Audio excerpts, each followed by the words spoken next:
Bienvenue dans cette deuxième émission consacrée à l'exploration de l'Apocalypse. Dans la vidéo précédente, nous avons assisté à l'ouverture lumineuse de ce livre biblique et de ses révélations. Sans plus attendre, nous allons découvrir ce que nous réserve la suite du premier chapitre. C'est Natalia, ma fille aînée, qui va en faire la lecture. Moi, Jean, votre frère, qui ai part avec vous à la tribulation, au royaume et à la persévérance en Jésus, j'étais dans l'île appelée Patmos à cause de la parole de Dieu et du témoignage de Jésus.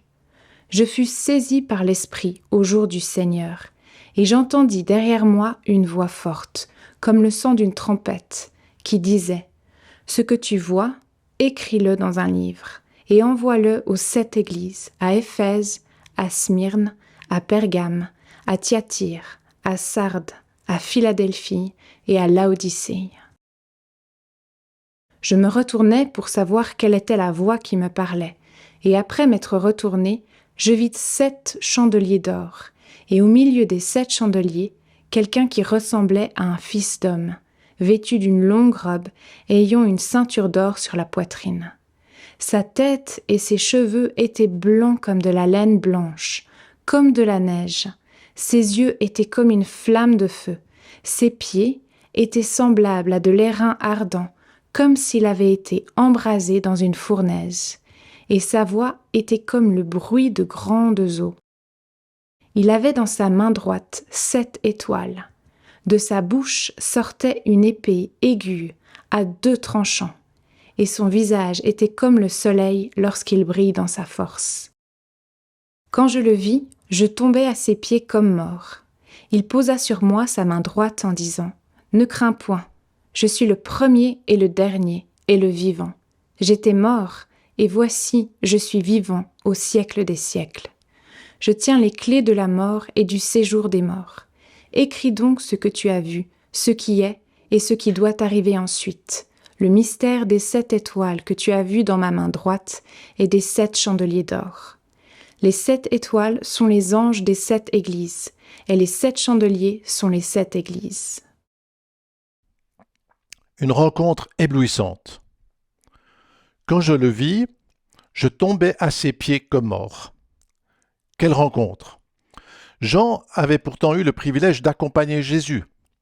Durant 3 ans, il a pu l'entendre, le toucher et le suivre.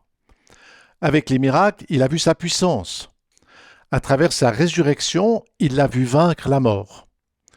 Pourtant, et lorsque le Christ se révèle à lui, il est écrasé par l'intensité de sa gloire. Plusieurs symboles illustrent la dimension glorieuse du Christ. Les yeux du Christ sont comparables à des flammes de feu. Il peut consumer le mal. Sa bouche abrite une épée à 2 tranchants. Ses paroles sont capables d'exercer un jugement et de séparer le bien du mal. Le ressuscité se présente aussi comme celui qui tient les clés de la mort et du séjour des morts. C'est lui qui détient l'autorité, à même de nous faire sortir du néant et de nous ressusciter. J'ai tenté de donner forme à l'une de ces clés symboliques. La forme du cœur exprime le fait que c'est l'amour de Dieu qui nous fait sortir du cachot et des ténèbres, et le pène en forme de croix nous rappelle le prix payé pour notre libération. Par ailleurs, le Christ tient 7 étoiles dans sa main, et son éblouissante présence s'exprime au milieu de 7 lumières. Comme l'indique le texte, ces 7 sources de lumière sont le premier mystère de l'Apocalypse. De fait, et comme nous le verrons par la suite, toute l'Apocalypse est découpée en modules de 7. Ainsi, aux 7 lumières et aux 7 étoiles s'ajouteront les 7 sceaux. Ensuite, l'Apocalypse nous invitera à entendre les avertissements de 7 trompettes symboliques, et cela se poursuivra par les messages et les fléaux que déverseront 7 coupes. Dans l'Apocalypse, nous allons aussi trouver d'autres chiffres symboliques. Il y aura 4 animaux mystérieux. Le chiffre 12 fera notamment référence aux tribus d'Israël et aux disciples qui vont porter l'Église. On découvrira aussi le fameux chiffre 666, enfin des multiples de 1000 ou le chiffre de 144 000. Au fil de nos émissions, nous découvrirons que ces chiffres visent à nous faire comprendre des réalités spirituelles. Mais revenons à l'important chiffre 7. Comme nous l'avons entendu, l'Apocalypse commence par nous présenter le Christ au milieu de 7 lampes. L'éclat de ces lumières nous invite à faire un grand saut. En effet, avec cette référence à 7 lumières, le dernier livre de la Bible nous propulse dans le premier, la Genèse. Là, et dans ses premières pages, la Bible nous révèle que l'univers, les étoiles, la terre et les myriades d'expressions de vie sont le fruit d'un intense rayonnement. C'est ce qu'exprime le premier verset de la Bible. Au commencement, Dieu créa les cieux et la terre. Par la puissance de sa parole, Dieu fait jaillir la création. Tout à coup, et dans l'inouïe explosion du Big Bang, l'univers sort du néant. Alors les éléments atomiques se condensent en diverses matières pour former des myriades d'étoiles, de galaxies et de planètes. Sur la Terre, la puissance de la parole va aussi s'exprimer par une prodigieuse explosion de la vie.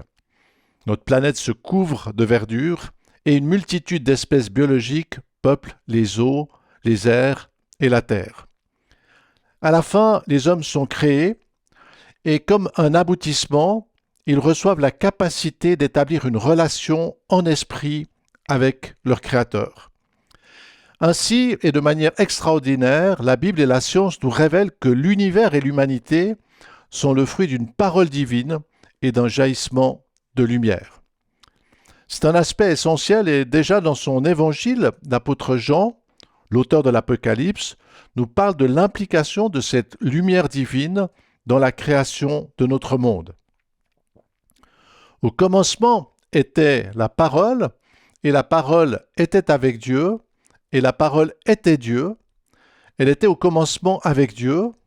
Toutes choses ont été faites par elle, et rien de ce qui a été fait n'a été fait sans elle.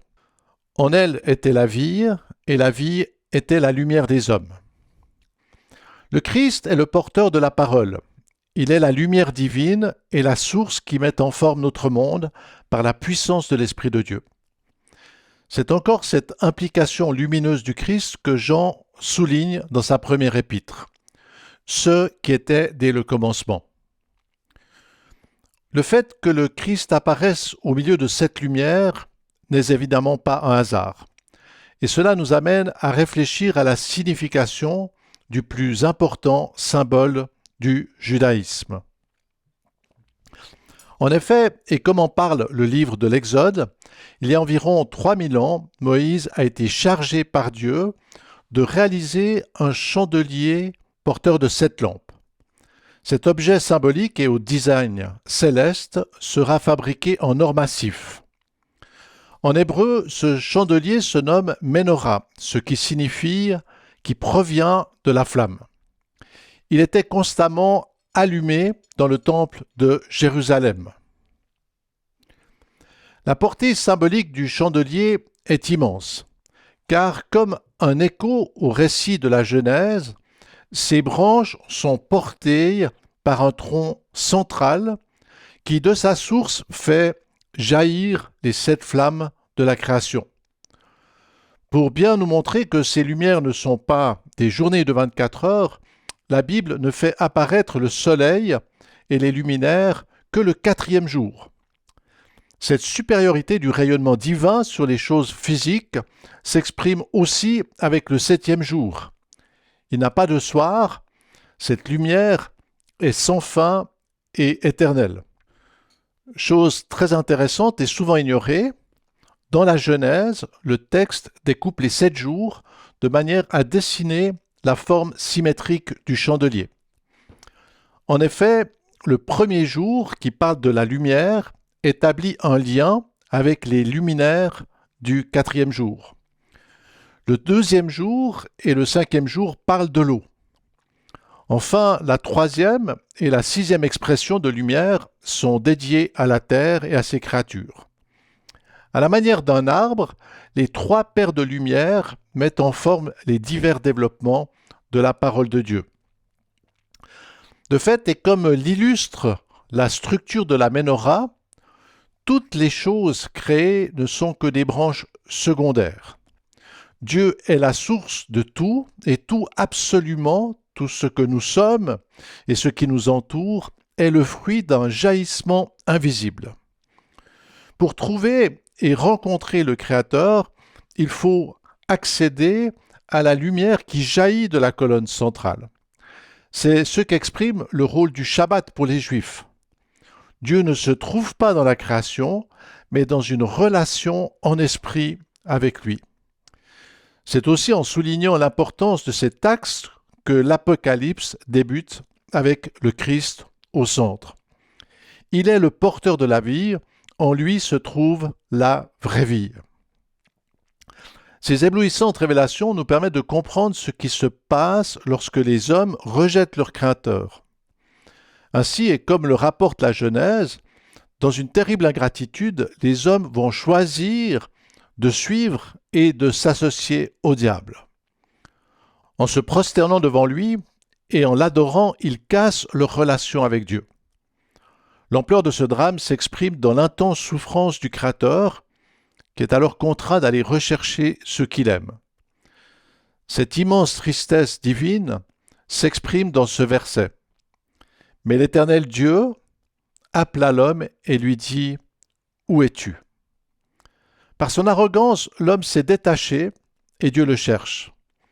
Mais cette rupture va aussi avoir de redoutables conséquences. En effet, et comme une plante coupée de ses racines, l'humanité perd son lien et son autorité divine. Et la création, privée de sa source, est livrée au chaos. Cette perte de lumière va aboutir à un effondrement. Dans la Genèse, cette rupture s'exprime par le fait que les hommes sont chassés du jardin d'Éden. Jardin d'Éden, ce qui signifie jardin des délices. Détail important et qui prendra tout son sens dans le dernier chapitre de l'Apocalypse, c'est dans ce jardin qu'était placé l'arbre de vie. Les hommes en sont bannis et des anges menaçants vont en interdire l'accès. Dieu chassa Adam et il mit à l'orient du jardin d'Éden les chérubins qui agitent une épée flamboyante pour garder le chemin de l'arbre de vie. Quelle terrible conséquence! Chassé du jardin des délices et privé du droit d'accéder à l'arbre de la vie. Toute la Bible, de la Genèse à l'Apocalypse, nous parle de ce drame, un drame existentiel et spirituel qui est souligné par des symboles très parlants. Ainsi, on peut remarquer que c'est par 2 anges que sera gardé le contenu de la célèbre Arche de l'Alliance. Dans ce coffre doré, les précieuses tables de la loi. Par leur référence à l'amour envers Dieu et au prochain, elles symbolisent la parole divine qui a été rejetée. À l'époque de Moïse, l'arche sera enfermée dans la tente du tabernacle.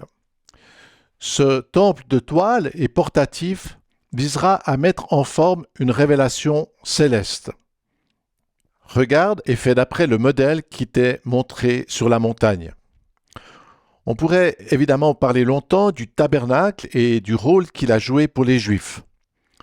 En tant que symbole du jardin d'Éden perdu, il était doté de 3 barrières. Ces séparations soulignaient la difficulté pour les hommes de rétablir la relation avec Dieu.